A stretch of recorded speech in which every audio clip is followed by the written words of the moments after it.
Hello everyone. In this video, we will discuss about AP ISET 2024. రీసెంట్గా మన AP government అయితే ఐసెట్కి సంబంధించినటువంటి notification అయితే రిలీజ్ చేసింది. ఆ నోటిఫికేషన్ గురించి కంప్లీట్గా ఈ వీడియోలో అయితే తెలుసుకుందాం. సో ఐసెట్ అంటే ఏంటి, ఈ ఐసెట్ ఎవరెవరు రాయొచ్చు, ఐసెట్ ఒక సిలబస్ ఏంటి, ఎగ్జామ్ డేట్స్, అలాగే ఎలా అప్లై చేయాలి, ఇవన్నీ కూడా ఈ వీడియోలో మనమైతే డిస్కస్ చేద్దాం. వీడియోని మిస్ అవ్వకుండా చూడండి, ఎండ్ వరకు చూస్తే మీకు క్లారిటీగా అర్థమవుతుంది. ఏ డాక్యుమెంట్స్ కావాలి అప్లై చేయడానికి, ఎలా అప్లై చేయాలి, మొత్తం కూడా నేను ఈ వీడియోలో అయితే డిస్కస్ చేస్తాను. సో ఈ వీడియో చూసిన తర్వాత మీరు మీ ఓన్గా మీ మొబైల్ ఫోన్లోని ఐసెట్కి అయితే అప్లై అయితే చేసుకోవచ్చు. ఓకే, సో కదా ఒకసారి చూడండి, ఇక్కడ ఏపీ ఐసెట్ 2024. సో ఏపీ అంటే ఆంధ్రప్రదేశ్. సో ఐసెట్ అంటే ఏంటంటే integrated common entrance test. So ICET అంటే integrated common entrance test. So ఈ ఏపీ ఐసెట్ అనేది ఒక entrance test, common entrance test. Okay, entrance test అంటున్నారు. దీనికోసం ఈ ఎంట్రన్స్ టెస్ట్, సో ఎవరైతే ఎంబీఏ కానీ ఎంసీఏ కానీ చేయాలనుకుంటున్నారో వాళ్ళకి కండక్ట్ చేసే టెస్టే ఈ ఐసెట్. సో ఇంటర్ తర్వాత మనం అందరం ఎంసెట్ రాసింటాం, నీట్ రాసింటాం, ఇవన్నీ ఉంటాయి. ఏంటి అవన్నీ కూడా ఎంట్రన్స్ టెస్ట్. ఎంసెట్ ఎందుకు, ఎవరైతే ఇంజనీరింగ్ చేయాలనుకుంటున్నారో ఆ ఇంజనీరింగ్ కి కండక్ట్ చేసే ఒక ఎంట్రన్స్ టెస్టే ఎంసెట్. అలాగే డిగ్రీ తర్వాత లేదా గ్రాడ్యుయేషన్ తర్వాత ఎవరైతే ఎంబీఏ కానీ ఎంసీఏ కానీ చేయాలనుకుంటున్నారో వాళ్ళకి కండక్ట్ చేసే టెస్టే ఈ ICET, integrated common entrance test. So ఇక్కడ చూడొచ్చు మనకు ఈ టెస్ట్ వచ్చేసి ఎంబీఏ అలాగే ఎంసీఏ కోర్సెస్ కోసం కండక్ట్ అయితే చేస్తారు. సో ఇది మనకు ఈ టెస్ట్ ఎవరు కండక్ట్ చేస్తున్నారంటే on behalf of AP CHC అనుకుంటా, అంటే స్టేట్ కౌన్సిల్ అనమాట. స్టేట్ కౌన్సిల్ కాకుండా ఒక్కొక్కసారి ఒక్కొక్క యూనివర్సిటీస్ కండక్ట్ చేయడం స్టార్ట్ చేశాయి లాస్ట్ ఫ్యూ ఇయర్స్, అంటే 2 years ముందు నుంచి. సో ముందు ఎలా ఉండిందంటే ఒక్కొక్క యూనివర్సిటీ ఆ యూనివర్సిటీకి సంబంధించినటువంటి ఆ యూనివర్సిటీకి అఫెక్టెడ్ ఉన్నటువంటి కాలేజ్ లిస్టెడ్లో ఉన్నటువంటి ఆ కాలేజ్ వాళ్ళకి మాత్రమే సపరేట్ ఎంట్రన్స్ టెస్ట్ కండక్ట్ చేసేది. అంటే ఆ యూనివర్సిటీ రీజన్లోనే. ఇప్పుడు ఫర్ ఎగ్జాంపుల్ ఎస్వి యూనివర్సిటీ ఉంది. సో ఎస్వి యూనివర్సిటీ కండక్ట్ చేసిందంటే ఎస్వి యూనివర్సిటీ ఏ కాలేజ్ అయితే అఫెక్ట్ అయితే అయిందో ఆ కాలేజ్ మాత్రమే ఆ ఎంట్రన్స్ టెస్ట్ అనేది యూజ్ అవుతుంది. ఇంకొక యూనివర్సిటీకి వెళ్ళాలంటే ఆ ఎంట్రన్స్ టెస్ట్ అనేది యూజ్ అవ్వదు, ఇంకొక ఎంట్రన్స్ రాసి ఆ యూనివర్సిటీకి అయితే వెళ్ళాల్సి ఉంటుంది. అలా కాకుండా ఇప్పుడు కామన్ గా అన్ని యూనివర్సిటీస్ కలిపి కామన్ ఎంట్రన్స్ టెస్ట్ అనేది కండక్ట్ చేస్తున్నారు. అంటే ఈ ఒక్క ఎంట్రన్స్ టెస్ట్ మీరు రాస్తే ఏపీలో ఉన్నటువంటి అన్ని యూనివర్సిటీస్ అన్ని కాలేజెస్కి యు ఆర్ ఎలిజిబుల్. సో ఇందులో మీకు మంచి ర్యాంక్ వచ్చిందంటే మాత్రం మీకు నచ్చిన యూనివర్సిటీలో నచ్చిన కాలేజ్లో మీరైతే జాయిన్ అయితే అవ్వచ్చు, మీరు ఏ రీజన్ అయినా సరే, మొత్తం ఈ ఆంధ్రప్రదేశ్లో. ఓకే, సో ఈ ఐసెట్ ఒక అప్లికేషన్ ఫీజు గురించి చూసినట్లయితే మనకు ఓసీ స్టూడెంట్స్కి వచ్చేసి 650 రూపీస్ ఉంది, అలాగే బీసీ స్టూడెంట్కి 600 ఉంది, అలాగే ఎస్సీ ఎస్టీ వాళ్ళకి 550 అయితే ఉంది. సో ఈ అప్లికేషన్ ఫీజు ఎలా ఉంది, మనకు ఓసీ వాళ్ళకి 650 రూపీస్ ఉంది, బీసీ వాళ్ళకి 600 ఉంది, అలాగే ఎస్టీ వాళ్ళకి 550 రూపీస్ అయితే ఉందన్నమాట. సో ఆల్రెడీ అప్లికేషన్స్ అయితే స్టార్ట్ అయిపోయాయి. సో ఎప్పటి నుంచి అప్లికేషన్ స్టార్ట్ అయ్యాయి అంటే 6th March నుంచి స్టార్ట్ అయిపోయాయి. సో ఈరోజు వచ్చేసి డేట్ వచ్చేసి మనకు 7th March. Okay, 7th March నేను ఈ వీడియో చేస్తున్నాను. ఆల్రెడీ అప్లికేషన్ అయితే స్టార్ట్ అయితే అయిపోయాయి, మీరు అప్లికేషన్ ఫామ్ని ఫిల్ చేయొచ్చు. సో లాస్ట్ డేట్ ఎప్పుడంటే 7/4/2023. ఇక్కడ 2024 ప్రింటింగ్ మిస్టేక్ అయినట్టుంది అక్కడ. అంటే నెక్స్ట్ మంత్ April 7th వరకు మనకైతే టైం ఉంది అప్లై చేసుకోవడానికి. ఇంకా మనకు 1 month టైం అయితే ఉంది. నిదానంగా నీట్గా ఎలాంటి మిస్టేక్స్ లేకుండా మనమైతే అప్లై అయితే చేసుకోవచ్చు. సో టైం ఉంది కాబట్టి అన్ని డాక్యుమెంట్స్ రెడీగా పెట్టుకొని తర్వాత అప్లై చేయడానికి అయితే ట్రై చేయండి. ఓకే, సో ఈ ఎంట్రన్స్ టెస్ట్ ఎప్పుడు ఎంట్రన్స్ టెస్ట్ ఉంటుంది అంటే ఇక్కడ చూడొచ్చు మనకు డేట్స్ ఇచ్చారు, 6/5/2024 అలాగే 7/5/2024 అని. 6 అలాగే 7 అంటే ఏంటి, 2 days ఎగ్జామ్ ఉంటుందా? సో 2 days అయితే ఎగ్జామ్ అయితే ఉండదు మీ అందరికి, అంటే ఇక్కడ షిఫ్ట్ వైజ్గా ఎగ్జామ్స్ కండక్ట్ చేస్తారనమాట. సో ఒక్కొక్క రోజుకి two shifts, morning shift afternoon shift. So 6th morning shift ఉంటుంది, ఆఫ్టర్నూన్ షిఫ్ట్ ఉంటుంది, 7 మార్నింగ్ షిఫ్ట్ ఉంటుంది, ఆఫ్టర్నూన్ షిఫ్ట్ ఉంటుంది. సో ఈ 2 daysలో ఈ 4 షిఫ్ట్లో ఏదో ఒక షిఫ్ట్లో మీకైతే ఎగ్జామ్ అనేది కండక్ట్ చేయడం అయితే జరుగుతుంది. ఆన్లైన్ బేస్డ్ ఎగ్జామ్, అంటే కంప్యూటర్ బేస్డ్ టెస్ట్. ఏది ఓఎంఆర్ బబ్లింగ్ అయితే కాదు. ఒక క్వశ్చన్ ఆప్షన్స్ అయితే ఉంటాయి, అన్ని కూడా మనకు ఆన్లైన్ బేస్డ్ సిస్టమ్. సో ఇది డీటెయిల్గా నోటిఫికేషన్ గురించి. సో ఇప్పుడు ఈ ఐసెట్కి సంబంధించినటువంటి ఇంపార్టెంట్ డేట్స్ గురించి అయితే తెలుసుకుందాం. ఒకసారి చూడొచ్చు date of notification. So ICET ఒక నోటిఫికేషన్ ఏ డేట్ రిలీజ్ చేస్తారంటే మనకు 3/3/2024, అంటే March 3నే మనకు అఫీషియల్గా న్యూస్ పేపర్ ప్రింట్ అయితే వచ్చింది నోటిఫికేషన్ న్యూస్ పేపర్లో. అప్లికేషన్స్ ఎప్పటి నుంచి స్టార్ట్ అవుతున్నాయి? 6 నుంచి స్టార్ట్ అవుతున్నాయి, అంటే ఎస్టర్డే నుంచి స్టార్ట్ అయ్యాయి అప్లికేషన్. తర్వాత ఎప్పుడు ఎండ్ అవుతాయి ఈ అప్లికేషన్స్ మనకు? 7/4/2023, నెక్స్ట్ మంత్ 7th వరకు అయితే ఉంటాయి, వితౌట్ ఫైన్. విత్ ఫైన్ తో కూడా మనం అయితే అప్లై చేసుకోవచ్చు. అది డీటెయిల్స్ కూడా ఇక్కడ ఉన్నాయి చూడండి. So submission of the application with 1000 rupees plus registration fee. So with fine 1000 plus registration fee రెండు కలిపి మనం ఎప్పటి వరకు అప్లై చేసుకోవచ్చు? 8 నుంచి 12 వరకు, అంటే April 8 నుంచి April 12 వరకు మనకు with fine 1000 plus registration fee రెండు కలిపి మనం అయితే అప్లై చేసుకోవచ్చు. ఇలా మనకు ఫీతో అంటే ఫైన్తో ఎలా ఉన్నాయి? 1000, 2000, 3000, 5000 కూడా మనకు ఉంది, ఫైన్తో ఉంది. విత్ ఫైన్తో మనం అప్లై చేసుకోవాలి అనుకుంటే లాస్ట్ డేట్ వచ్చేసి మనకు 27. సో 27 ఏప్రిల్ వరకు మనము అప్లై చేసుకోవచ్చు with fine 5000 plus registration fee pay చేసి అప్పుడైనా మనమైతే అప్లై చేసుకోవచ్చు.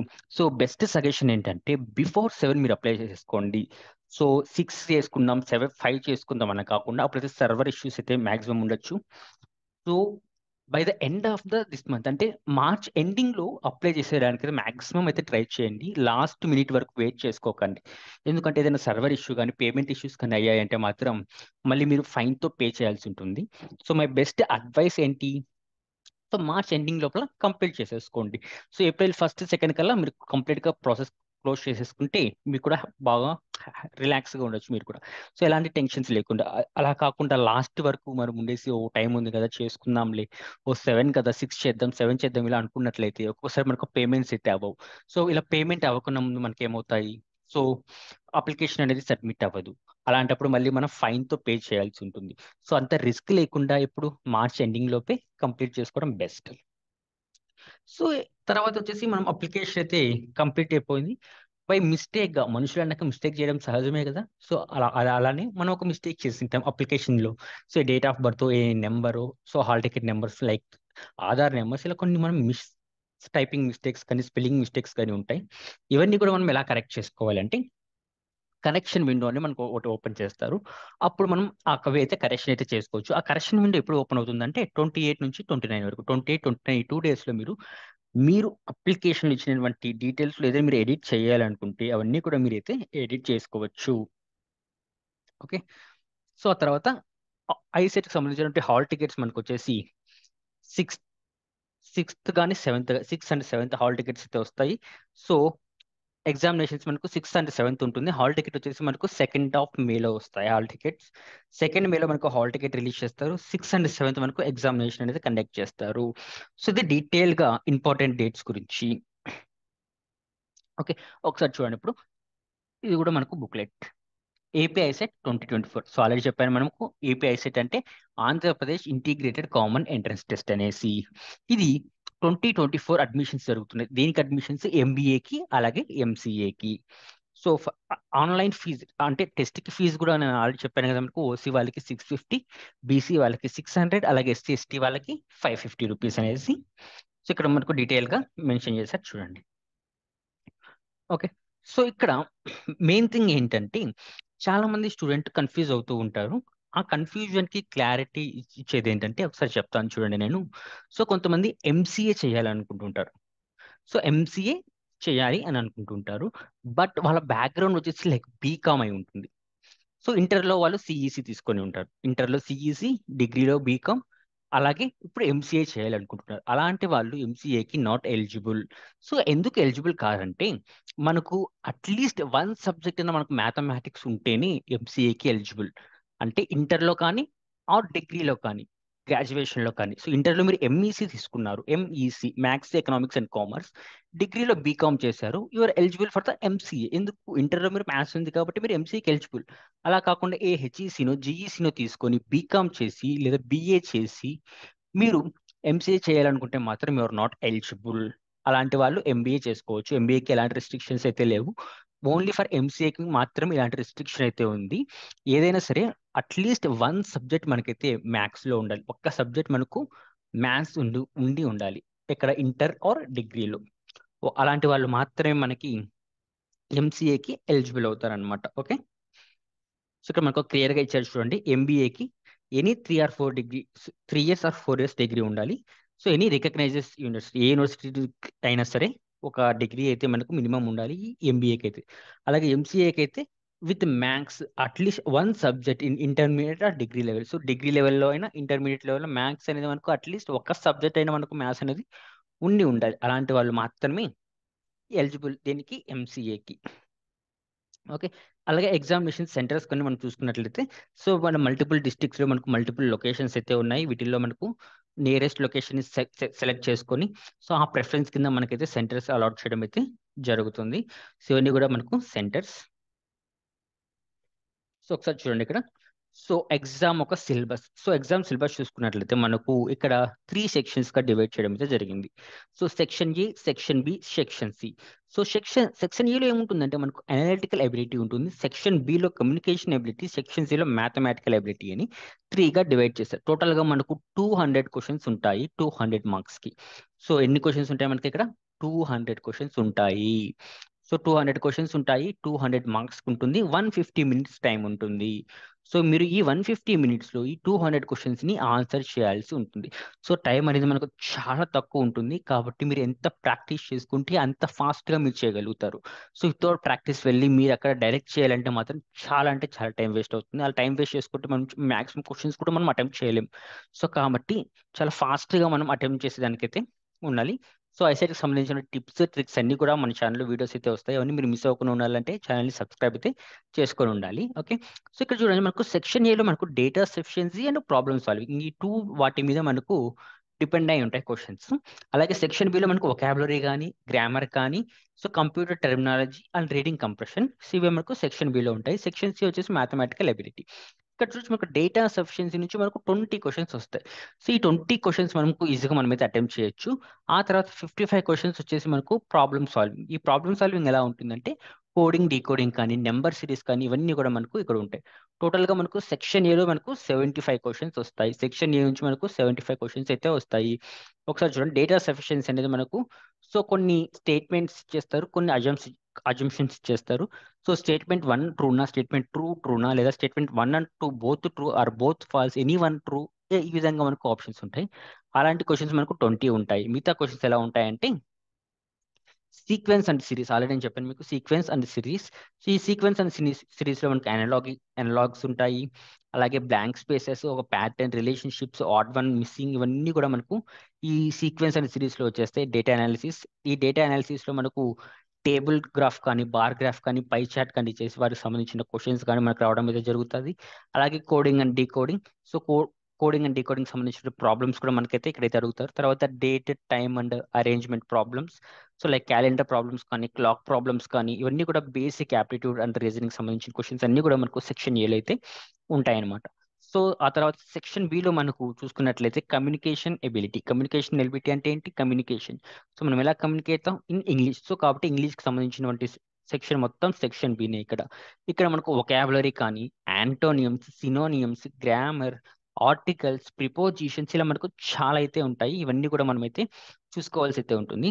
ఆ తర్వాత మనకు కంప్యూటర్ టెర్మినాలజీ క్వశ్చన్స్ కూడా మనకైతే అడిగే ఛాన్సెస్ అయితే ఉంటుంది. సో కంప్యూటర్ టెర్మినాలజీ అంటే సిపియు అంటే ఏంటి, సో ఏఎల్యు అంటే ఏంటి, సో ఒక ప్రాసెసర్లో ఎన్ని చిప్స్ ఉంటాయి, లైక్ ఇలాంటి క్వశ్చన్స్ మనకి ఎక్కువగా అడుగుతుంటారు. ఎంఎస్ ఎక్సెల్ ఎప్పుడు ఇంట్రడ్యూస్ చేశారు, సో ఎంఎస్ ఆఫీస్ అంటే ఏంటి. సో ఈ విధంగా మనకు బేసిక్ కంప్యూటర్ టెర్మినాలజీ క్వశ్చన్స్ అయితే ఉంటాయి. సిపియు, ర్యామ్, రోమ్ డిఫరెన్సెస్ కానీ, సో ర్యామ్ అంటే ఏంటి, రోమ్ అంటే ఏంటి, క్యాష్ మెమరీ అంటే ఏంటి, ఇలా మనకు కంప్యూటర్ టెర్మినాలజీకి సంబంధించిన కొన్ని క్వశ్చన్స్ కూడా ఇక్కడైతే ఉంటాయి. ఆ తర్వాత వచ్చేసి పేరాగ్రాఫ్ ఇచ్చేసి ఆ పేరాగ్రాఫ్ సంబంధించి కింద క్వశ్చన్స్ అడుగుతారు. అవి కూడా మనకు టోటల్గా మనకు 4 ప్యాసేజెస్ ఇస్తారు. 4 ప్యాసేజెస్ అయితే వస్తాయి. ఆ 4 ప్యాసేజెస్ కింద కొన్ని క్వశ్చన్స్ ఉంటాయి. ఆ క్వశ్చన్స్ని మనం ఆ ప్యాసేజ్ చదివి ఆ క్వశ్చన్స్ని ఆన్సర్ చేయాల్సి అయితే ఉంటుంది. ఇది మనకు సెక్షన్ బి చూసుకున్నట్టయితే. ఆ తర్వాత సెక్షన్ సి. సో ఈ సెక్షన్ సి ఏముంది, మనకు మ్యాథమెటికల్ ఎబిలిటీ మొత్తం కూడా మ్యాథ్సే ఉంటుంది ఇక్కడ, టోటలీ మ్యాథ్స్. అది కూడా మనకు basic level mathematics up to 10th level. 10th standard వరకు మనం మ్యాథమెటిక్స్ మనం స్ట్రాంగ్గా ఉంటే ఈ సెక్షన్ ఈజీగా మనం చేసేస్తాం. సో అర్థమెటికల్ ఎబిలిటీ కానీ, algebraic and geometric ability, statistical ability, ఈ 3 అయితే మనకైతే ఇక్కడైతే ఉంటాయి. సో ఈ అర్థమెటికల్ ఎబిలిటీలో మనకి ఏముంటాయంటే రేషియో అండ్ ప్రపోజిషన్ కానీ, సెట్స్ కానీ, number and divisibilities, LCM and GCD, rational numbers, ordering, percentage, profit and loss, partnership, time, distance, work problems ఇలా అన్ని కూడా ఉంటాయి. అలాగే జియోమెట్రిక్ అండ్ ఆల్జిబ్రిక్ ఎబిలిటీలో మనకి so statements, truth tables, trigonometry ఉంటుంది ఇక్కడ. సో మ్యాట్రిక్స్ ఉంటుంది. So coordinate geometry, distance between 2 points, ఇవన్నీ కూడా మనకైతే ఇక్కడైతే వచ్చేస్తాయి. సర్కిల్స్, ట్రయాంగిల్స్, కోఆర్డినేట్స్, ఈ ప్రాపర్టీస్ అన్ని కూడా మనకైతే గుర్తుండాలి. ఇవన్నీ కూడా మనకు బేసిక్ లెవెల్ మ్యాథమెటిక్స్. అలాగే స్టాటిస్టికల్ అబిలిటీలో మనకు ఫ్రీక్వెన్సీ డిస్ట్రిబ్యూషన్స్ కానీ, మీన్, మోడ్, మీడియన్, డీవియేషన్, ఇవన్నీ కూడా మనకు స్టాటిస్టికల్ అబిలిటీలో అయితే ఉంటాయి. ఇది మనకు సెక్షన్ సి అన్నమాట. సో టోటల్గా సిలబస్ అయితే ఇది. సో ఐసెట్కి సంబంధించినటువంటి సిలబస్ అయితే ఇది. ఈ 3 సెక్షన్లను బేస్ చేసుకొని మనకు ఎగ్జామినేషన్ అయితే ఉంటుంది. Section A, section B, section C. టోటల్గా మనకు 200 క్వశ్చన్స్ అయితే ఉంటాయి 200 మార్క్స్కి. ఓకే. సో ఇప్పుడు ఎలా అప్లై చేయాలి ఐసెట్కి? సో ఏ డాక్యుమెంట్స్ కావాలి, ఎలా అప్లై చేయాలో మనమైతే తెలుసుకుందాం. సో ఒకసారి చూడండి ఇక్కడ. సో ఇక్కడ ఉన్నటువంటి డీటెయిల్స్ థింగ్స్ అన్ని కూడా మన దగ్గర అయితే ఉండాలి మనం అప్లై చేయడానికి. సో ఫస్ట్ వన్ వచ్చేసి credit card or debit card. So credit కానీ డెబిట్ కానీ, ఎందుకు మనం పేమెంట్ చేయాలి కదా. సో ఆ పేమెంట్ కోసం క్రెడిట్ కార్డ్ కానీ డెబిట్ కార్డ్ కానీ, ఆర్ ఎల్స్ నెట్ బ్యాంకింగ్ ఉన్నా కూడా మనకైతే సరిపోతుంది. ఆ తర్వాత qualifying examination appeared passed hall ticket number of the qualifying exam, అంటే నథింగ్ బట్ డిగ్రీ యొక్క హాల్ టికెట్ నెంబర్ ఇది. సో డిగ్రీ యొక్క hall ticket number. So degree యొక్క హాల్ టికెట్ నెంబర్. ఆ తర్వాత do you study maths any one subject in degree or inter level, inter or డిగ్రీలో మీరు ఏదైనా ఒక సబ్జెక్ట్ మీరు మ్యాథ్స్ చదివారా, ఎస్ ఆర్ నో అని. సో చదివింటే ఎస్ అని పెడతారు, లేదంటే నో అని పెడతారు. సో అలాగే డేట్ ఆఫ్ బర్త్, అలాగే హాల్ టికెట్ నెంబర్, ఎస్ఎస్సి యొక్క hall ticket number, income of the parents, స్టడీకి సంబంధించిన డీటెయిల్స్, అలాగే ఇంకా కొన్ని డీటెయిల్స్ ఉన్నాయి కదా మనకు, అవన్నీ కూడా ఇక్కడైతే ఉన్నాయి. ఇవన్నీ కూడా మనకు అవసరం అయితే ఉంటాయి అప్లై చేసేదానికి. సో ఎలా అప్లై చేయాలి? సో ఇది మనకు ఐసెట్కి సంబంధించినటువంటి అఫీషియల్ వెబ్సైట్. మీరు ఓపెన్ చేస్తే వెబ్సైట్ అనేది ఈ విధంగా మీకు అయితే ఓపెన్ అవుతుంది. సో దీనికి సంబంధించినటువంటి లింక్ అనేది నేను మీకు డిస్క్రిప్షన్లో ప్రొవైడ్ చేస్తాను. అక్కడ నుంచి మీరు ఈ లింక్ ఓపెన్ చేసి యాక్సెస్ చేయొచ్చు. ఆన్లైన్స్ మీరు గూగుల్లోకి వెళ్ళి ఏపీఐసెట్ 2024 అని సెర్చ్ చేసినా కూడా మీకు ఫస్ట్ లింక్ ఎక్కడైతే అపియర్ అయితే అవుతుంది. అక్కడ నుంచి అయినా మీరైతే ట్రై చేయొచ్చు. సో ఇలా చేసిన తర్వాత మనకు ఇంటర్ఫేస్ అయితే ఈ విధంగా అయితే ఉంటుంది. సో ఇక్కడ చూడండి మనకు ఈజీగా 4 స్టెప్స్ అనేది ఇచ్చారు. Step 1, step 2, step 3, step 4. Step 1 ఏం చెప్పారు ఇక్కడ మనకు eligibility criteria and fee payment. So మన ఎలిజిబిలిటీ క్రైటీరియా ఉందో లేదో చెక్ చేసుకొని ఫీ అనేది పే చేసేయాలి. ఆ తర్వాత మనకు పేమెంట్ స్టేటస్ని మనం చెక్ చేసుకోవచ్చు ఈ స్టెప్ 2లో. ఆ తర్వాత ఫామ్ని ఫిల్ చేసి ఆ ఫామ్ని మనం సబ్మిట్ చేసాం. సబ్మిట్ చేసిన ఫామ్ని ప్రింట్ తీసుకుంటాం. సో టోటల్గా 4 స్టెప్స్ సింపుల్గా మనకైతే అయిపోయింది. ఒకసారి చూద్దాం, చూడండి. సో మీరు మొబైల్ ఫోన్లో కూడా మీరైతే అప్లై చేసుకోవచ్చు. మొబైల్ ఫోన్లో మీరు క్రోమ్ ఓపెన్ చేసేసి ఏపీఐసెట్ 2024ని క్లిక్ చేసిన తర్వాత అక్కడ స్టెప్ 1 వెళ్ళి మీరు రైట్ క్లిక్లో మీరు మోర్ ఆప్షన్లోకి వెళ్ళి అక్కడ డెస్క్టాప్ సైట్ అని ఉంటుంది. దాన్ని ఎనేబుల్ చేసుకున్నట్లయితే మీకు స్క్రీన్ అనేది కంప్యూటర్ స్క్రీన్ లాగా ఉంటుంది. మీరు ల్యాండ్స్కేప్లో పెట్టేసి మీరైతే ఈజీగా మీరైతే అప్లై అయితే చేసుకోవచ్చు. సో ఒకసారి చూడండి, మనకు ఓపెన్ చేస్తున్నట్టు వెంటనే పేజ్ అనేది మనకు ఈ విధంగా అయితే వస్తుంది. సో ఫస్ట్ స్టెప్ మనం ఏం చేయాలి? సో స్టెప్ 1 మీద క్లిక్ చేస్తాం. స్టెప్ 1 మీద క్లిక్ చేస్తే మన eligibility criteria and fee payment. So step 1 అదే కదా మనం చెప్పింది. So candidates can make online payment through the option. So first స్టెప్లో మనం ఏం చేయాలి? క్యాండిడేట్స్ అనేవాళ్ళు ఫస్ట్ పేమెంట్ అనేది చేసేయాలి. సో పేమెంట్ చేసిన తర్వాత ఆ పేమెంట్ అనేది సక్సెస్ ఆఫ్ ఫెయిల్యూర్ అని మనకు తెలుస్తుంది. In case of success of failure అనేది ఎలా చెక్ చేసుకుంటాం? పేమెంట్ స్టేటస్లో స్టెప్ 2లో తెలుసుకుంటాం. ఆఫ్టర్ తర్వాత మొత్తం అన్ని కూడా అప్లికేషన్ ఫామ్ని ఫిల్ అయితే చేస్తాం. Fill the application form. So only after fee payment. So fee payment success అయిన తర్వాతనే మనం ఈ అప్లికేషన్ ఫామ్ని ఫిల్ చేయగలం, లేకుంటే చేయలేము. ఓకే. తర్వాత అప్లికేషన్ ఫామ్ని ప్రింట్ తీసుకుంటాం. ఇది మనకు 4 స్టెప్స్గా రావడం అయితే జరుగుతుంది. ఫస్ట్ స్టెప్ వచ్చేసి fee payment tab. So first step ఇక్కడైతే మీరు క్లిక్ చేస్తారు. సో క్లిక్ చేసిన వెంటనే మనకు ఈ విధంగా ఓపెన్ అవుతుంది. సో ఇక్కడ చూడొచ్చు మనకు. సో ఇక్కడ మీరు ఏదైతే టిక్ చేయాల్సి ఉందో I have read all the eligibility criteria. So నేను ఎలిజిబుల్ క్రైటీరియా అంతా నేను రీడ్ చేశాను. సో కాబట్టి నేను ఎలిజిబుల్ అవుతానని అనుకుంటున్నాను అని చెప్పేసి అలా టిక్ మార్క్ అనేది మీరు ఇవ్వాల్సి ఉంటుంది. ఆ తర్వాత ఇక్కడ qualifying degree hall ticket number, ఇక్కడ మీ డిగ్రీ హాల్ టికెట్ నెంబర్ని మీరైతే ఎంటర్ చేయాల్సి ఉంటుంది. ఆఫ్టర్ దట్ ఇక్కడ మీకు క్యాండిడేట్స్ నేమ్, అంటే మీ యొక్క నేమ్. సో 10th మార్క్ లిస్ట్లో మీ నేమ్ ఎలా అయితే ఉందో అలా మీరు ఇక్కడైతే ఎంటర్ చేయాలి. అలాగే date of birth as per SSC. So 10th క్లాస్లో మీకు ఏ డేట్ ఆఫ్ బర్త్ అయితే ఉందో అదే డేట్ ఆఫ్ బర్త్ని మీరు ఇక్కడ ఎంటర్ చేయాల్సి ఉంటుంది. ఆ తర్వాత మొబైల్ నెంబర్, మీ మొబైల్ నెంబర్ కానీ మీ father anyone of the mobile number మీరు ఇక్కడ ఎంటర్ చేయాల్సి ఉంటుంది. సో మీకు అప్డేట్స్ అనేటివి ఆ మొబైల్కి అయితే వస్తూ ఉంటాయి అనమాట. ఇక్కడ మీరు మొబైల్ నెంబర్ ఇచ్చిన తర్వాత ఆ మొబైల్ నెంబర్ ఎవరిది అనేది కూడా మీరు ఇక్కడ సెలెక్ట్ చేసుకోవచ్చు. సో ఇన్ కేస్ ఆఫ్ మీరు మీ మొబైల్ నెంబర్ ఇచ్చారనుకోండి, సెల్ఫ్ అని పెట్టుకోండి, లేదా మీ ఫాదర్ ఇస్తే ఫాదర్ ఆర్ మదర్ ఇస్తే మదర్. సో మీరు ఎవరు మొబైల్ నెంబర్ అయితే ఇచ్చింటారో వాళ్ళని ఇక్కడ టిక్ చేసుకొని పెట్టుకోవాలి. తర్వాత ఆల్టర్నేట్ నెంబర్, ఇంకొక ఆల్టర్నేట్ నెంబర్ మీ దగ్గర ఏదైనా ఉంటే ఆ ఆల్టర్నేట్ నెంబర్ కూడా ఇక్కడైతే మీరు ఇవ్వచ్చు. ఆ తర్వాత email ID, so email ID కూడా మీరు ఇక్కడైతే ఇవ్వాల్సి ఉంటుంది. కేటగిరీ, సో మీరు కేటగిరీ ఓసీఆర్ బీసీ, సో ఈ విధంగా మన కేటగిరీస్ ఉంటాయి కదా, మీరు ఏ కేటగిరీకి చెందినవారో ఆ కేటగిరీ మీరు అయితే ఇక్కడ సెలెక్ట్ చేసుకోవాలి. ఆ తర్వాత వచ్చేసి పేమెంట్, ఇక్కడ మనకు net banking, debit and credit card అయితే ఉంది. ఇన్ కేస్ ఆఫ్ మీకు దగ్గర డెబిట్ కార్డ్, అంటే debit card is nothing but ATM card, అందరి దగ్గర ఏటీఎం కార్డ్స్ అయితే ఉంటాయి కాబట్టి డెబిట్ కార్డ్ నుంచి ఈజీగా మీరు పేమెంట్ అయితే చేసేయచ్చు. లేదు క్రెడిట్ కార్డ్ ఉన్నా పర్లేదు, క్రెడిట్ కార్డ్ నుంచి అయినా చేయొచ్చు. ఇన్ కేస్ ఆఫ్ ఈ రెండు లేవు అనుకున్నట్లయితే మీరు నెట్ బ్యాంకింగ్కి అయితే వెళ్ళిపోవచ్చు.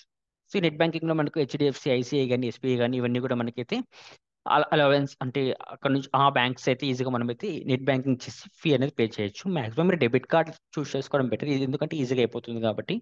అందరి దగ్గర ఏటీఎం కార్డ్స్ ఉంటాయి. So ATM card number and CVV OTP ఉంటే చాలా మనం ఈజీగా పేమెంట్ అనేది చేసేయచ్చు. So verify email and pay, so ఇది క్లిక్ చేసిన తర్వాత, సో అలా క్లిక్ చేసిన తర్వాత మన మొబైల్ నెంబర్కి ఒక ఓటీపీ వస్తుంది, అలాగే ఈమెయిల్కి ఒక ఓటీపీ వస్తుంది. అవన్నీ కూడా మనం ఇక్కడ ఎంటర్ చేస్తే మన నెంబర్ అవన్నీ కూడా మనకి ఏమైపోతాయి, వెరిఫై అయితే అయిపోతాయి. సో ఒకసారి చూడండి ఇక్కడ. సో హాల్ టికెట్ నెంబర్ ఈ విధంగా ఎంటర్ చేయాలి. ఫస్ట్ నేమ్ వచ్చేసి సో ఎస్ సతీష్ కుమార్ అని ఎంటర్ చేశారు. అలాగే date of birth, mobile number, self. So alternate mobile number ఏమీ లేదు కాబట్టి ఏమి ఎంటర్ చేయలేదు. ఆ తర్వాత ఈమెయిల్ ఐడిలో వాళ్ళ ఈమెయిల్ ఐడి ఎంటర్ చేశారు, తర్వాత వాళ్ళ కేటగిరీని ఎంటర్ చేసుకున్నారు. సో పేమెంట్ మెథడ్ వచ్చేసి క్రెడిట్ కార్డ్ అని డిసైడ్ పెట్టేసుకొని వెరిఫైడ్ పే మీద క్లిక్ చేశారు.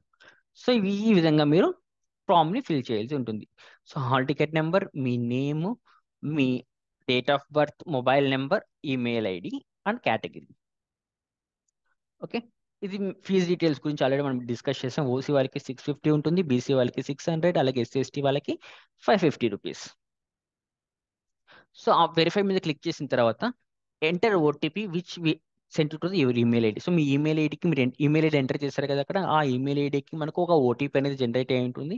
ఆ ఓటీపీని మనం ఇక్కడైతే ఎంటర్ చేసి వెరిఫై మీద క్లిక్ చేయాలి. అప్పుడు మనకు వెరిఫై అయితే అయిపోతుంది, ఓటీపీ వెరిఫికేషన్ అయితే అయిపోతుంది. దెన్ పేమెంట్లోకి అయితే మనమైతే వెళ్ళిపోవచ్చు. వన్స్ వెరిఫై అయిపోయిన తర్వాత మనం పేమెంట్లోకి అయితే వెళ్తాము. ఇక్కడ మీరు క్రెడిట్ కార్డ్ చూస్ చేసుకుంటే క్రెడిట్ కార్డ్, డెబిట్ కార్డ్ చూస్ చేసుకుంటే డెబిట్ కార్డ్, రెండు కూడా మనకు సేమ్ గానే ఉంటాయి. ఇక్కడ మనకు డెబిట్ అనేది చేంజ్ అవుతుంది. సో ఇక్కడ మీరు కార్డ్ టైప్ అనేది మీరు సెలెక్ట్ చేసుకొని కార్డ్ నెంబరు, అలాగే కార్డు మీద ఏ నేమ్ ఉంది, so name on the card CVV and expiry date మీరు ఎంటర్ చేసిన తర్వాత పే నౌ మీద క్లిక్ చేయండి. తర్వాత మీకు ఆ నెంబర్కి ఒక ఓటీపీ వస్తుంది. ఆ ఓటీపీని ఎంటర్ చేస్తే మీకు పేమెంట్ అనేది అయిపోతుంది. సో పేమెంట్ అనేది అయిపోయింది. సో ఆఫ్టర్ దట్ మీకు ఈ విధంగా ఇలాంటి స్క్రీన్ వస్తుంది, your payment was successful. So అప్పుడు మీరు ఇక్కడ పేమెంట్ ఐడి, సో ఇది మీరు ఫర్దర్ రెఫరెన్స్ కోసం మీ పేమెంట్ ఐడిని స్క్రీన్ షాట్ లేదా ఫోటోగ్రాఫ్ తీసుకొని పెట్టుకోవడం మంచిది. సో ఎందుకంటే ఏదైనా మీకు తర్వాత మీకు యూజ్ అవుతుంది, అది అది ఎలానో కూడా నేను చెప్తాను మీకు ఎందుకు యూజ్ అవుతుందో కూడా. సో ఆ తర్వాత candidate name, qualify hall ticket number, ఇవన్నీ కూడా మనకైతే రెఫరెన్స్గా ఉంటాయి. సో ఎందుకు ఈ పేమెంట్ ఐడి అంటే, ఒకసారి వెబ్సైట్ ఓపెన్ చేస్తున్నాను చూడండి. సో నేను ఏం చేశానంటే స్టెప్ 1లో నేను పేమెంట్ చేసేసాను. సో పేమెంట్ అనేది సక్సెస్ అయిపోయింది, నా దగ్గర పేమెంట్ ఐడి లేదు, ఏం లేదు. సో నేను నాకు వేరే అదర్ వర్క్ ఉందని చెప్పేసి క్లోజ్ చేసి వెళ్ళిపోయాను. తర్వాత నెక్స్ట్ డే వచ్చి ఓపెన్ చేశాను. సో నేను రిజిస్ట్రేషన్ అవ్వాలి మళ్ళీ. సో నేను ఆల్రెడీ ఫీ పే చేసేసాను, నాకు పేమెంట్ ఐడి తెలియదు, ఏం తెలియదు. మళ్ళీ నేను రిజిస్టర్ అవ్వలేను కదా. సో ఆల్రెడీ నేను పేమెంట్ చేశాను, నాకు పేమెంట్ ఐడి తెలిస్తే నేను ఈజీగా ఫామ్ అనేది ఫిల్ చేసుకోవచ్చు. అలాంటప్పుడు fill the form, application form fill చేయాలి. అలాంటప్పుడు మీరు ఏం చేస్తాం, ఇక్కడ అడిగా చూడండి పేమెంట్ రెఫరెన్స్ ఐడి అని. సో ఇక్కడ పేమెంట్ రెఫరెన్స్ ఐడి ఇచ్చేసి తర్వాత degree, hall ticket number, mobile number, date of birth ఇచ్చేసి మీరు అప్లికేషన్ ఎప్పుడైనా ఫిల్ చేసుకోవచ్చు. మీరు వన్స్ మీరు పేమెంట్ చేసేసిన తర్వాత ఆ అప్లికేషన్ మీరు ఎప్పుడైనా ఫిల్ చేసుకోవచ్చు. అప్పుడు ఎంతవరకు లాస్ట్ డేట్ వచ్చేసి మనకు 7th వరకు టైం ఉంది. సో 7th వరకు మనం అప్లికేషన్ అయితే ఫిల్ చేసుకోవచ్చు. సో అలా ఫిల్ చేసుకోవాలంటే మనకి ఏం కావాలి, పేమెంట్ ఐడి కావాలి. ఆ పేమెంట్ ఐడి ఎలా వస్తుంది, అందుకోసమే స్క్రీన్ షాట్ తీసుకోమని చెప్పండి. సో ఇన్ కేస్ ఆఫ్ మీరు మర్చిపోయినా కూడా ప్రాబ్లం అయితే లేదు. అప్పుడు మీరు ఏం చేస్తారంటే ఇక్కడ స్టెప్ 2 ఉంది కదా, స్టెప్ 2లోకి వెళ్ళిపోండి. ఇక స్టెప్ 2లోకి వెళ్ళిపోయిన తర్వాత ఇక డిగ్రీ హాల్ టికెట్ నెంబరు అలాగే మీ మొబైల్ నెంబర్ అడుగుతుంది. సో ఇక degree hall ticket number, mobile number 2 enter చేసి చెక్ పేమెంట్ స్టేటస్ మీద కొడితే మనం చేసినటువంటి పేమెంట్ హిస్టరీ మొత్తం కూడా వస్తుంది. ఎన్ని ట్రాన్సాక్షన్స్ ఫెయిల్ అయ్యాయి, ఎన్ని సక్సెస్ అయ్యాయి. సో సక్సెస్ అయిన వెంటనే పక్కన మనకు రెఫరెన్స్ ఐడి వచ్చేస్తుంది. No problem. మీరు పేమెంట్ అయిపోయింది, మీరు రెఫరెన్స్ ఐడి లేవని కూడా మీరు టెన్షన్ పడాల్సిన అవసరం లేదు. అన్ని ఇక్కడే ఉంటాయి. మీరు ఈజీగా మీ పేమెంట్ రెఫరెన్స్ ఐడిని మీరైతే మళ్ళీ తెలుసుకోవచ్చు మీ హాల్ టికెట్ నెంబర్ అలాగే మొబైల్ నెంబర్ యూస్ చేసుకొని. సో అంతే. సో కాబట్టి ఫర్దర్ రెఫరెన్స్ కోసం దాన్ని నేను స్క్రీన్ షాట్ తీసుకోమని చెప్పాను అంతే. సో ఇన్ కేస్ ఆఫ్ అది తీసుకోకపోయినా ప్రాబ్లం అయితే రాదు. సో ఈ విధంగా కూడా మనం అయితే దాన్ని రికవర్ అయితే చేసుకోవచ్చు పేమెంట్ ఐడిని. ఓకే. సో మనం పేమెంట్ ఎలా చెక్ చేసుకుంటే సెకండ్ స్టెప్ మనకు పేమెంట్ స్టేటస్ని మన మొబైల్ నెంబర్ అలాగే హాల్ టికెట్ నెంబర్ ఇచ్చి పేమెంట్ని చెక్ చేసుకుంటాం. సో ఈ విధంగా వచ్చింది చూడండి. ఇక్కడ హాల్ టికెట్ నెంబరు అలాగే మొబైల్ నెంబర్ ఇచ్చారు. ఇచ్చిన తర్వాత మనకు పేమెంట్ అనేది పేమెంట్ రెఫరెన్స్ సక్సెస్. సో మనకు పేమెంట్ రెఫరెన్స్ ఐడికి అయితే వచ్చేసింది. సో దీన్ని మనం కాపీ కానీ చేసుకుంటాం లేదా ఎక్కడైనా నోట్ అయినా చేసుకోవచ్చు, నో ప్రాబ్లం. సో ఈ పేమెంట్ ఐడి అని యూస్ చేసుకుని అప్లికేషన్ ఫామ్ని ఫిల్ చేయడం స్టార్ట్ చేస్తాం. సో ఆల్రెడీ మనం స్టెప్ 1 కంప్లీట్ చేసాం, స్టెప్ 2 కంప్లీట్ చేసాం. స్టెప్ 1లో మనకు ఫీ పేమెంట్ చేస్తాం, మన పేమెంట్ అనేది సక్సెస్ అయిపోయింది. ఇంకేం చేయాలి, మనం అప్లికేషన్ని ఫిల్ చేయాలి. అప్లికేషన్ ఎక్కడ ఫిల్ చేస్తాం, స్టెప్ 3లో అప్లికేషన్ ఫిల్ చేస్తాం. సో స్టెప్ 3 మీద క్లిక్ చేశాను. సో క్లిక్ చేసిన వెంటనే నాకు ఈ డీటెయిల్స్ అన్ని ఆటోమేటిక్గా మనకు ఫిల్ అయిపోయి ఉంటాయి అప్పుడే. లేదు మీరు న్యూగా ఓపెన్ చేస్తే అంటే ఒక పేమెంట్ అయిపోయిన తర్వాత 1 అవర్ ఆ తర్వాత చేస్తే మళ్ళీ మీకు ఇవన్నీ డీటెయిల్స్ అడుగుతుంది. లేదా పేమెంట్ అయిపోయిన వెంటనే మీరు ట్రై చేశారంటే మాత్రం ఆటోమేటిక్గా అదే ఫిల్ చేసుకుంటుంది. జస్ట్ మీరు ఇక్కడ ప్రొసీడ్ టు ఫిల్ మీద క్లిక్ చేయడమే. సో ప్రొసీడ్ టు మీద క్లిక్ చేసిన తర్వాత ఇక్కడ మన డీటెయిల్స్ అన్ని కూడా మనం ఎంటర్ చేయాల్సి ఉంటుంది. సో ఇక్కడ చూడండి, candidate name as per SSC అంటే 10th క్లాస్ మార్క్ లిస్ట్ మన నేమ్ అనేది ఎలా ఉందో ఆ విధంగా మనం ఇక్కడ నేమ్, ఫాదర్ నేమ్ అలాగే మదర్ నేమ్ ఎంటర్ చేయాల్సి ఉంటుంది. Date of birth, gender, Aadhaar card number, so Aadhaar card number అలాగే రేషన్ కార్డ్ నెంబర్. తర్వాత మీ యాన్యువల్ ఇన్కమ్. సో మీ పేరెంట్స్ యొక్క యాన్యువల్ ఇన్కమ్ అనేది మీకు ఎంత ఉంది, మీ పేరెంట్స్ యాన్యువల్ ఇన్కమ్ అనేది బిలో 1 lakh ఉందా, అబోవ్ 1 lakh ఉందా. సో అది మీ డిపెండెన్సీని బట్టి మీరు ఏదైతే సెలెక్ట్ అయితే చేసుకోవాల్సి ఉంటుంది. ఆ తర్వాత కేటగిరీ. సో మీ యొక్క కేటగిరీ మీరైతే సెలెక్ట్ చేసుకోవాల్సి ఉంటుంది. ఇన్ కేస్ ఆఫ్ మీరు కొన్ని క్యాస్ట్ సర్టిఫికేట్ మీ దగ్గర ఉంటే ఆ సర్టిఫికేట్ నెంబర్ని ఇక్కడైతే మీరు ఎంటర్ చేయాల్సి అయితే ఉంటుంది. ఇంకా మీకు స్పెషల్ రిజర్వేషన్ కేటగిరీ ఏమైనా ఉందా, సో ఎన్సీసీ కానీ క్యాప్ కానీ స్పోర్ట్స్ కేటగిరీ ఏమైనా ఉంటే అవి మీరు సెలెక్ట్ చేసుకుంటారు. ఇన్ కేస్ ఆఫ్ క్యాప్ ఉంటే క్యాప్ సెలెక్ట్ చేసుకుంటారు, ఎన్సీసీ ఉంటే ఎన్సీసీని సెలెక్ట్ చేసుకుంటారు. సో లేకపోతే ఏమి సెలెక్ట్ చేసుకోవాల్సిన అవసరం అయితే లేదు. ఇన్ కేస్ ఆఫ్ మీరు ఫిజికలీ హ్యాండిక్యాప్ అయితే సో అన్నీ కూడా మీకు ఎలాంటి ఫిజికలీ హ్యాండిక్యాప్ మీరు, సో ఆర్థో హ్యాండిక్యాపా, సో ఆర్థోపెడిక్, విజువల్ హియరింగ్లోనా, సో అది కూడా మనం అయితే ఇక్కడైతే సెలెక్ట్ చేసుకోవాలి. తర్వాత minority and non minority. So మీరు మైనారిటీ అయితే మైనారిటీ, నాన్ మైనారిటీ అయితే నాన్ మైనారిటీ సెలెక్ట్ చేసుకోండి. తర్వాత వచ్చేసి ప్రెసెంట్ అడ్రస్. సో మీ house number, village, street, locality, mandal, town, district. Okay, ఇవన్నీ కూడా మన బేసిక్ డీటెయిల్స్ ఇది. సో ఇక్కడ మీకు permanent address and present address same, రెండు కూడా ఒకే అడ్రస్ ఉంటే జస్ట్ మీరు ఇక్కడ క్లిక్ చేస్తే ఆటోమేటిక్గా ఇక్కడ డీటెయిల్స్ ఇక్కడ ఆటోమేటిక్గా ఫిల్ అయిపోతాయి. లేదు ప్రెసెంట్ అడ్రస్ వేరు పర్మనెంట్ అడ్రస్ వేరు అని అనుకుంటే మరి అవన్నీ కూడా మీరు ఇక్కడైతే ఫిల్ చేయాల్సి అయితే ఉంటుంది. సో ఇక్కడ చూసినట్లయితే మీరు ఏ ఎగ్జామ్ మీరు క్వాలిఫై అయ్యారు. ఓకే, లైక్ బీసీఏనా, బీఎస్సీనా, BE, BTech, B pharmacy, BE, BTech, lateral entry or any bachelor degree 3, 4, 5 years duration. Okay, do you have maths subject in inter or degree.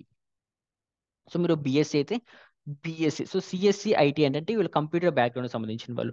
BSc computers or BSc IT ఉంటుంది, separate groups ఉంటాయి. BSc computer science అలాంటి వాళ్ళు BSc CSC ఈ option అయితే చూస్ చేసుకుంటారు. ఈ option choose చేసుకొని so major subject, మీకు మేజర్ సబ్జెక్ట్ లైక్ మీరు ఎంపీసీ అయ్యారు అనుకోండి.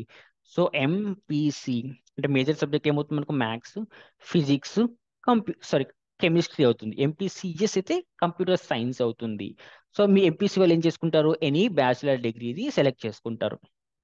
So any bachelor degree select చేసుకొని మేజర్ సబ్జెక్ట్ ఫస్ట్ వచ్చేసి మీరు మ్యాథ్స్, తర్వాత ఫిజిక్స్ లేదా కెమిస్ట్రీ, ఈ మూడుని ఇలా ఫిల్ చేసుకుంటారు. ఆ తర్వాత డిగ్రీ హాల్ టికెట్ నెంబర్, మీరు ఏ ఇయర్లో డిగ్రీ అటెంప్ట్ చేస్తారు అంటే ఏ ఇయర్లో మీరు డిగ్రీ ఫైనల్ ఇయర్ ఎగ్జామ్స్ రాశారో ఆ ఇయర్ అనేది ఇక్కడ రాసుకుంటారు. సో ఆ ఎగ్జామ్ అనేది మీకు ఏ medium, English, Telugu or Urdu medium. So మీరు ఏ మీడియంలో డిగ్రీ ఎగ్జామ్ రాస్తుంటే ఆ మీడియాన్ని మీరు ఎక్కడైతే సెలెక్ట్ చేసుకుంటారు. ఇన్ కేస్ ఆఫ్ మీకు మ్యాథ్స్ సబ్జెక్ట్ ఉంటే ఎస్ అని పెట్టుకుంటారు, లేదంటే నో అని అని పెట్టేస్తారనమాట అంతే. ఆ తర్వాత వచ్చేసి SSC details, 10th class details. మనకు 10th క్లాస్ మనము చదివిన ఏరియా, స్కూల్ ఏరియా అనేది మనకు రూరల్ ఏరియానా అర్బన్ ఏరియానా. So 10th class hall ticket number, 10th class మనకు ఏ మంత్లో మనం పాస్ అయ్యాము, అలాగే ఇయర్ ఆఫ్ పాసింగ్, ఏ ఇయర్లో మనం పాస్ అయ్యాము. సేమ్ అలాగే ఇంటర్లో కూడా అంతే. సో మన ఇంటర్ కాలేజ్ వచ్చేసి అర్బన్ ఏరియాలో ఉందా, రూరల్ ఏరియాలో ఉందా, సో ఆ hall ticket number, month of passing, అలాగే year of passing. So same ఇదే విధంగా మనం 9th 10th inter first year second year degree 1 2 3 ఇయర్స్కి అయితే చేయాల్సి ఉంటుంది. Okay. So place, village name, school name or college name, ఎప్పుడు మీరు పాస్ అయ్యారు, ఏ ఇయర్లో మీరు పాస్ అయ్యారు అనేది మనమైతే ఇవన్నీ కూడా మనమైతే ఫిల్ చేయాల్సి ఉంటుంది. ఇక్కడ చూడొచ్చు మనకు టెస్ట్ ప్రిఫరెన్స్. ఇక్కడ మనము 3 ప్రిఫరెన్సెస్ అనేటివి సెలెక్ట్ చేసుకోవాల్సి ఉంటుంది. సో మనకు 90% ఆఫ్ ది ఛాన్సెస్ వచ్చేసి మనకు ఫస్ట్ ప్రిఫరెన్సే వస్తాయి. సో కాబట్టి ఫస్ట్ ప్రిఫరెన్స్ మీకు ఏ లొకేషన్ అయితే దగ్గరగా ఉంటుందో ఆ లొకేషన్ మీరు అయితే చూస్ చేసుకోండి. సో ఇక్కడ చూసినట్టయితే మీకు ఇక్కడైతే ఆల్రెడీ సెంటర్స్ అయితే ఇచ్చేస్తారు వాళ్ళే. సో ఇన్ కేస్ ఆఫ్ మీరు ఈ సెంటర్స్లో మీరు ఏ రీజియన్స్ చెందిన వాళ్ళు, మీకు దగ్గరలో ఏ సెంటర్ అయితే ఉందో ఆ సెంటర్ని మీరు ఎక్కడైతే చూస్ చేసుకోవాల్సి ఉంటుంది. సో 3 ప్రిఫరెన్సెస్ మీరు అయితే చూస్ చేసుకోండి. ఫస్ట్ ప్రిఫరెన్స్ మీకు ఏదైతే దగ్గరగా ఉంటుందో ఆ ప్రిఫరెన్స్ని మీరు చూస్ చేసుకోండి. ఆ తర్వాత కొంచెం నియర్ బై ఉన్నది సెకండ్గా, అలా కొంచెం ఫార్గా ఉండేది థర్డ్గా మీరు అయితే సెలెక్ట్ చేసుకోవచ్చు. సో మొత్తం అయిపోయిన తర్వాత I carefully go through the instruction booklet అని చెప్పి ఇక్కడ టిక్ మార్క్ ఇచ్చేసిన తర్వాత save or preview or submit మీద క్లిక్ చేయొచ్చు. సో సేవ్ చేసి ఆటోమేటిక్గా మనకు సేవ్ అయిపోతాయి. లేదా ప్రివ్యూ అండ్ సబ్మిట్ మీద క్లిక్ చేస్తే మనకు ప్రివ్యూ అలాగే సబ్మిట్ అయితే అవుతాయి. సో అంతకంటే ముందు మనం ఏం చేయాలంటే ఇక్కడ మన ఒక ఫోటోగ్రాఫ్ని అలాగే సిగ్నేచర్ని అప్లోడ్ చేయాలి. ఈ ఫోటోగ్రాఫ్ సైజ్ వచ్చేసి మనకు less than 50 KB ఉండాలి. మనకు ఒక పాస్పోర్ట్ సైజ్ ఫోటోని మనమైతే ఇక్కడైతే అప్లోడ్ చేయాల్సి ఉంటుంది. ఆ పాస్పోర్ట్ సైజ్ ఫోటో వచ్చేసి మాక్సిమం సైజ్ వచ్చేసి మనకి 50 ఉండాలి, లేదా 50 కంటే తక్కువ ఉన్నా కూడా పర్లేదు. అలాగే మన సిగ్నేచర్ని కూడా మనమైతే ఇక్కడైతే అప్లోడ్ చేయాలి. అది కూడా మనకు జేపీజీ ఆ జేపీజీ ఫార్మాట్లోనే అప్లోడ్ చేయాలి. ఓకే. సో ఈ విధంగా మనము మొత్తం డీటెయిల్స్ అనేది ఫిల్ చేయాల్సి ఉంటుంది. చూడొచ్చు ఇక్కడ. So candidate names, father name, so mother name, date of birth, gender, so Aadhaar card number, ఇవన్నీ కూడా మనకు ఇచ్చారు. చూడండి ఇక్కడ చూడొచ్చు మనకు candidates name enter in fee payment screen will be displayed here cannot be modified or dated. So మనం fee payment చేసేటప్పుడు మనం అయితే ఇక్కడ క్యాండిడేట్ నేమ్ ఎంటర్ చేసేటాం కదా, సేమ్ అదే నేమ్ ఇక్కడ మనకైతే డిస్ప్లే చేయడం అయితే జరుగుతుంది. ఆ నేమ్ని మనమైతే ఎడిట్ చేయలేము. సో కాబట్టి ముందుగానే మనం జాగ్రత్తతో ఫస్ట్లోనే ఆ నేమ్ని కేర్ఫుల్గా విత్ కరెక్ట్ స్పెల్లింగ్స్తో మనమైతే ఎంటర్ అయితే చేయాలి. సో మనకు ఫాదర్ నేమ్, మదర్ నేమ్ ఇవన్నీ కూడా మనకు as per 10th class records base చేసుకొని మనమైతే ఇక్కడైతే ఎంటర్ చేయాల్సి ఉంటుంది. So 10th class records base చేసుకొని మీరైతే ఎంటర్ చేయాల్సి ఉంటుంది. సో అన్నీ కూడా మనకు Aadhaar card number, ration card number ఇవన్నీ కూడా మనకు ఆల్రెడీ మనం డిస్కస్ చేసాము ఇవన్నీ కూడా. సో ఇక్కడ చూడొచ్చు మీకు ఇక్కడ. సో ఇక్కడ ఇన్కమ్ సర్టిఫికేషన్ గురించి చూసుకున్నట్లయితే, సో మీ ఇన్కమ్ అనేది మీరు సెలెక్ట్ చేసుకుంటారు కదా. సో అలా సెలెక్ట్ చేసుకున్న తర్వాత ఇక్కడ ఇన్కమ్ సర్టిఫికేట్ నెంబర్ అనేది మీరు ఎంటర్ చేయాలి. ఎంటర్ చేసిన తర్వాత దానికి సంబంధించిన డీటెయిల్స్ అనేది వస్తాయి. సో ఇవన్నీ కూడా మీరు కరెక్టా కాదని ఎస్ఆర్ నో మీద క్లిక్ చేసుకొని ఉంటారు. In case of correct details వస్తే మీరు ఎస్ మీద క్లిక్ చేసుకుని దాన్ని అయితే సేవ్ చేసుకుంటారు. సేమ్ అలాగే క్యాస్ట్ కూడా అంతే. సో ఆ క్యాస్ట్ కూడా మనకు క్యాస్ట్ సర్టిఫికేట్ నెంబర్ని బేస్ చేసుకొని మన డీటెయిల్స్ కాదనేది చెక్ చేసుకుంటాం ఎస్ఆర్ నో బేస్ చేసుకొని. సో ఇంకా ఎకనామికల్లీ బ్యాక్వర్డ్ క్యాస్టెస్ ఇవన్నీ కూడా మనకైతే కేటగిరీస్ అవన్నీ కూడా మనకు తెలిసినది. ఇంకా మనకు స్పెషల్ రిజర్వేషన్స్ ఏమైనా ఉంటే ఆ స్పెషల్ రిజర్వేషన్ సంబంధించిన డీటెయిల్స్ కూడా మనం అయితే ఇక్కడైతే ఎంటర్ చేయొచ్చు. సో ఈ విధంగా మనం అప్లికేషన్ ఫామ్ని ఫిల్ చేయాల్సి అయితే ఉంటుంది. సో ఇవన్నీ కూడా మనం ఆల్రెడీ డిస్కస్ చేస్తాం. Address, permanent address, present address, so ఇవన్నీ కూడా మనం అయితే డిస్కస్ చేసాం. సో ఇవన్నీ కూడా మనకు స్టెప్ బై స్టెప్ అయితే అప్లికేషన్ ప్రాసెస్ ఉంది. సో ఇది కూడా నేను వీడియో కింద డిస్క్రిప్షన్లో ఈ పీడిఎఫ్ కూడా మీకు అవైలబుల్గా తీసుకొని వస్తాను. ఈ పీడిఎఫ్ యూస్ చేసుకొని రెఫరెన్స్ కింద మీరు యూస్ చేసుకొని అయినా మీరైతే అప్లై అయితే చేసుకోవచ్చు. సో టెస్ట్ ప్రిఫరెన్స్, అలాగే మన ఫోటో అండ్ సిగ్నేచర్, ఆ తర్వాత ప్రివ్యూ అండ్ సబ్మిట్. సో ఇలా మనకు ప్రివ్యూ అయిపోయిన తర్వాత మొత్తం ఒకసారి చెక్ చేసేసుకుంటాము. సో అన్ని కరెక్ట్గా ఉన్నాయి అనుకున్నట్లయితే సబ్మిట్ మీద క్లిక్ చేసేసి ఆ అప్లికేషన్ ఫామ్ని మనం ప్రింట్అవుట్ తీసేసుకుంటాం. సో ప్రింట్అవుట్ చేసుకున్న తర్వాత మనకు ఒక రిజిస్ట్రేషన్ నెంబర్ అనేది ఇక్కడ డిస్ప్లే అవుతుంది. సో దీన్ని మనం స్క్రీన్ షాట్ తీసుకొని పెట్టుకోండి, ఫర్దర్ రెఫరెన్స్ కోసం యూజ్ అవుతుంది. సో ఈ రిజిస్ట్రేషన్ నెంబర్ అనేది మీ మొబైల్కి అలాగే మీ మెయిల్కి కూడా వచ్చేస్తుంది. సో మీరు ఏం టెన్షన్ తీసుకోవాల్సిన అవసరం అయితే లేదు. సో అవన్నీ అయిపోయిన తర్వాత మీకు ఈ విధంగా ఒక అప్లికేషన్ ఫామ్ అనేది డిస్ప్లే అవుతుంది. దీన్ని మీరు ప్రింట్ తీసుకోవాలి. సో ప్రింట్ తీసుకున్న తర్వాత ఏం చేయాలంటే ఇక్కడ మీరు ఒక ఫోటోగ్రాఫ్ని స్టిక్ చేయాలి. సో ఇక్కడ మీ ఫోటోగ్రాఫ్ని స్టిక్ చేసి ఇక్కడ మీ కాలేజ్ ప్రిన్సిపాల్ సిగ్నేచర్ అలాగే మీ కాలేజ్ సీల్.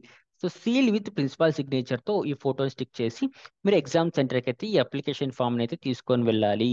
సో అలా తీసుకొని వెళ్ళి అక్కడ ఈ ఫామ్ అయితే వాళ్ళైతే తీసేసుకుంటారు, మీకు రిటర్న్ అయితే ఇవ్వరు. ఈ ఫామ్తో పాటు మీరు హాల్ టికెట్ అలాగే ఒక government ID proof like Aadhaar కానీ పాన్ కానీ ఓటర్ ఐడి ఇలా ఏదైనా సరే ఒక గవర్నమెంట్ ఐడి ప్రూఫ్ కూడా మీరు అయితే క్యారీ చేయాల్సి ఉంటుంది. సో ఇక్కడ ఫోటో స్టిక్ చేయాలా మ్యాండేటరీ అంటే మ్యాండేటరీ అయితే కాదు, బట్ కొన్ని కాలేజెస్ అనేటివి కొంచెం స్ట్రిక్ట్గా ఉంటాయి. సో ఓన్లీ అలా మాక్సిమం 99% మిమ్మల్ని అలౌ చేస్తారు, చేస్తారు చేయకపోయినా కూడా. బట్ ఫోటోగ్రాఫ్ అనేది స్టిక్ చేసుకొని వెళ్ళండి, ఎందుకైనా మీకు ముందు జాగ్రత్తగా ఉంటుంది. సిగ్నేచర్ అనేది మీకు మీ కాలేజ్ అనేది కన్వీనియంట్గా ఉంటే మీరు సిగ్నేచర్ అనేది తీసుకోండి, లేదు కన్వీనియంట్ లేదనుకున్నట్లయితే జస్ట్ ఫోటోగ్రాఫ్ స్టిక్ చేసుకొని వెళ్ళండి, ప్రాబ్లం అయితే లేదు. సో అక్కడికి వెళ్ళాక మిమ్మల్ని అలౌ అయితే చేస్తారు, అంతేం ఇబ్బంది పెట్టరు.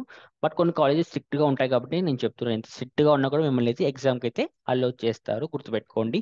సో మ్యాండేటరీ అయితే కాదు, బట్ పెట్టుకో ఉండడం మంచిది. సో ఆ తర్వాత వచ్చేసి మీ లెఫ్ట్ ఇవన్నీ కూడా మీకు ఎగ్జామినేషన్లో వాళ్ళు చూసుకుంటారు, మీకేం అవన్నీ అవసరం అయితే లేదు. దీన్ని మీరు ప్రింట్ తీసుకొని వెళ్ళిపోవడమే.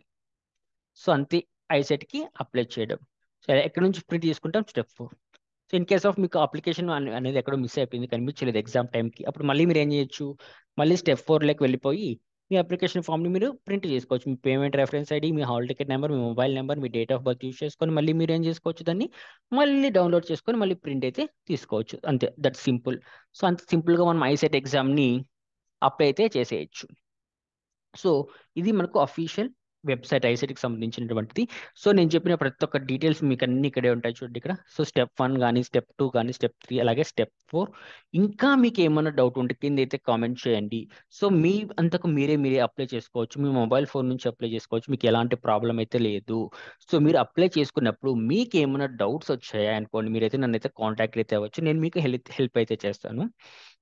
సో మీరు నన్ను కాంటాక్ట్ అవ్వాలి అనుకున్నట్లయితే నాకు సంబంధించిన సోషల్ మీడియా లింక్స్ అన్నీ కూడా ఇవి కింద డిస్క్రిప్షన్లో అవైలబుల్గా ఉంటాయి, అక్కడ నుంచి మీరు అయితే నన్నైతే కాంటాక్ట్ అయితే అవ్వచ్చు. నేను మీకు అప్లికేషన్లో నేను మీకు అయితే హెల్ప్ అయితే చేస్తాను, మీకు ఇక్కడ డౌట్స్ ఉంటే అక్కడ. అలాగే మీకు ఐసెట్ సంబంధించినటువంటి మోడల్ క్వశ్చన్ పేపర్స్ కానీ మాక్ టెస్ట్లు కానీ or previous year question papers కానీ మీకు ఏమైనా కావాలంటే మీరైతే నన్నైతే కాంటాక్ట్ అవ్వచ్చు. సో నేను మీకు అవన్నీ కూడా నేనైతే మీకైతే షేర్ అయితే చేస్తాను, మీరు చదువుకోవడానికి మీకు కూడా ఈజీగా అయితే ఉంటుంది. సో ఐసెట్ అనేది చాలా అంటే చాలా ఈజీ ఎగ్జామ్. సో ఈజీగా మంచి ర్యాంక్ అనేది మీరైతే తెచ్చుకోవచ్చు, ఏ బ్యాక్గ్రౌండ్ నుంచి అయి వచ్చినా పర్లేదు. సో ఏది బ్యాక్గ్రౌండ్, మీరు నాన్ ఐటీ బ్యాక్గ్రౌండ్ ఆ బ్యాక్గ్రౌండ్ అని కాదు, సో ఎలాంటి బ్యాక్గ్రౌండ్ నుంచి వచ్చినా కూడా మనకు ఐసెట్ అనేది చాలా బేసిక్ లెవెల్ ఎగ్జామ్ ఇది. సో దీంట్లో మీరు మంచి మార్క్స్ స్కోర్ చేస్తారంటే ఫర్దర్ కాంపిటేటివ్ ఎగ్జామ్స్ కూడా మీకు అయితే యూజ్ అవుతుంది, ఎందుకంటే ఇక్కడ మనకు రీజనింగ్ ఉంటుంది, అలాగే ఎబిలిటీ ఉంటుంది, verbal ability, both verbal and analytical ability అన్నీ కూడా మనకు ఉన్నాయి కాబట్టి ఇవన్నీ కూడా మనకు బేసిక్ నాలెడ్జ్ని తీస్తాయి. సో కాబట్టి గట్టిగా హార్డ్ వర్క్ చేయండి, ఈజీగా మంచి ర్యాంక్ అయితే మీరైతే గెయిన్ చేసుకోగలరు. సో దట్స్ ఆల్, ఈ వీడియో మీకు హెల్ప్ అయిందని నేను అనుకుంటున్నాను. ఇన్ కేస్ ఆఫ్ ఈ వీడియో మీకు హెల్ప్ అయితే ఖచ్చితంగా అయితే లైక్ చేయండి. మీరు లైక్ చేయడం వల్ల ఏమవుతుందంటే నేను చెప్పే కంటెంట్ మీ దగ్గరికి వస్తుంది, నేను చెప్పింది మీకు అర్థమవుతుందని నేను అనుకోని దాన్ని ఒక పాజిటివ్ వేలో తీసుకొని ఇంకా బెటర్ వేలో కంటెంట్ని మీ ముందుకు తీసుకురావడానికి నేనైతే ట్రై చేస్తాను. సో అందుకోసం మీరైతే లైక్ చేయండి, ఇంకా మీకు ఏమైనా డౌట్స్ ఉంటే కింద అయితే కామెంట్ చేయండి, అలాగే ఛానల్ని సబ్స్క్రైబ్ చేయడం మాత్రం మర్చిపోకండి. సో ఫర్దర్ డీటెయిల్స్ మీకు ఇంకా ఏమైనా కావాలి అనుకున్నట్లయితే, మీరు ఇంకా మీకు డౌట్స్ క్లారిఫై అవ్వలేదు, సో మీకు ఇంకా క్లారిఫికేషన్ కావాలి అంటే మీరైతే నన్నైతే ఈజీగా కాంటాక్ట్ అవ్వచ్చు. సో నా కాంటాక్ట్ డీటెయిల్స్ చెప్పాను కదా, వీడియో కింద డిస్క్రిప్షన్లో అవైలబుల్గా ఉంటాయి, మీరు అక్కడ నుంచి నన్నైతే కాంటాక్ట్ అవ్వండి. నేను మీకు మీ డౌట్స్ నేను క్లారిఫై అయితే చేస్తాను. That's all, thank you and thanks for watching.